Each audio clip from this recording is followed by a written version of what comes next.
નમસ્કાર મિત્રો, પેન્શનરો અને નિવૃત્ત કર્મચારીઓ માટે રાહતના સમાચાર। તો મિત્રો, રાજ્ય સરકારે તેમના પેન્શનરો અને નિવૃત્ત કર્મચારીઓ માટે ખૂબ જ અગત્યની જાહેરાત કરી છે। તેથી તમામ પેન્શનરો અને નિવૃત્ત કર્મચારીઓમાં આનંદનો માહોલ જોવા મળી રહ્યો છે। તો મિત્રો, શું રાહતની વાત કરી છે તેની તમામ વાત આજે આપણે આ વિડીયો મારફતે કરવાના છે। તેથી મિત્રો, વિડીયોને અંત સુધી જોવા નમ્ર વિનંતી। અને તમે હજુ સુધી આપણી ચેનલમાં નવા હોય તો આપણી ચેનલને સબસ્ક્રાઈબ કરવા નમ્ર વિનંતી, કેમ કે આવી કોઈ પણ નવી અપડેટ આવે તે નોટિફિકેશન સૌથી પહેલાં તમને મળી જાય। અને મિત્રો, વિડીયો ગમે તો એક લાઈક જરૂરથી કરી દેજો।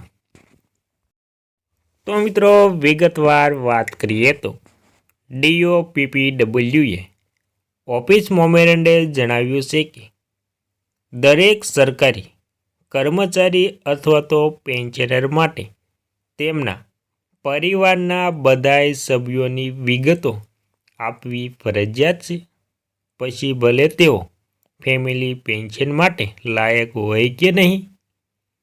તે ઉપરાંત પેન્શન નિયમની વાત કરીએ તો કેન્દ્ર સરકારના કર્મચારીઓ અને પેન્શનરો માટે એક મહત્વપૂર્ણ સ્પષ્ટતા કરી છે કે પેન્શન અને પેન્શનરો કલ્યાણ વિભાગ દ્વારા એટલે કે DOPPWએ સ્પષ્ટતા જણાવ્યું છે કે કુટુંબ પેન્શન માટે કુટુંબની યાદીમાં પુત્રીનું નામ દૂર કરવામાં આવશે નહીં।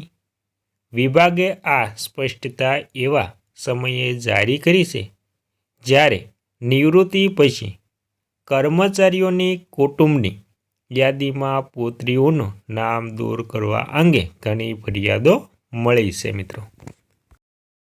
અને મિત્રો, હવે આપણે જાણીશું કે DOPPW સૂચનાઓમાં શું કહેવામાં આવ્યું છે। મિત્રો, DOPPWના કાર્યાલયના મેમોરેન્ડમમાં જણાવ્યું છે કે દરેક સરકારી કર્મચારી અથવા પેન્શનધારક માટે તેમના પરિવારના બધાય સભ્યોની વિગતો આપવી ફરજિયાત છે, પછી ભલે તેઓ ફેમિલી પેન્શન માટે પાત્ર હોય કે ન હોય।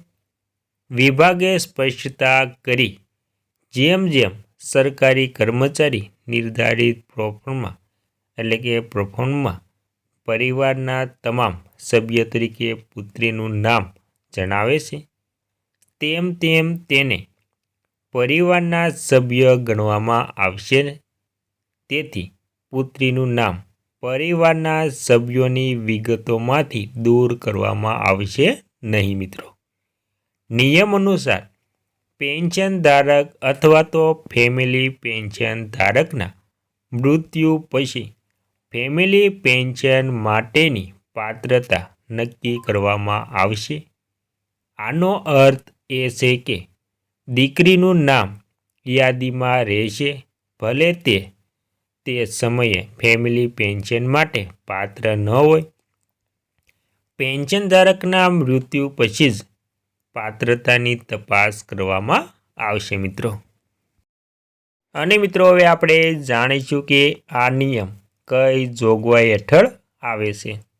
તો મિત્રો, આ જોગવાઈ central civil service pension rules 2021ના નિયમ 50-15 હેઠળ આવે છે।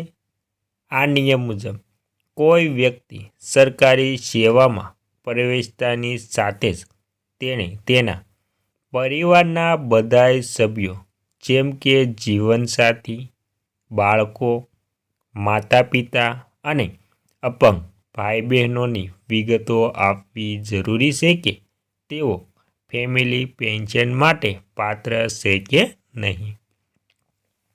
ત્યારબાદ મિત્રો, કૌટુંબિક પેન્શનના દાવાને લગતી ખાસ જોગવાઈઓ।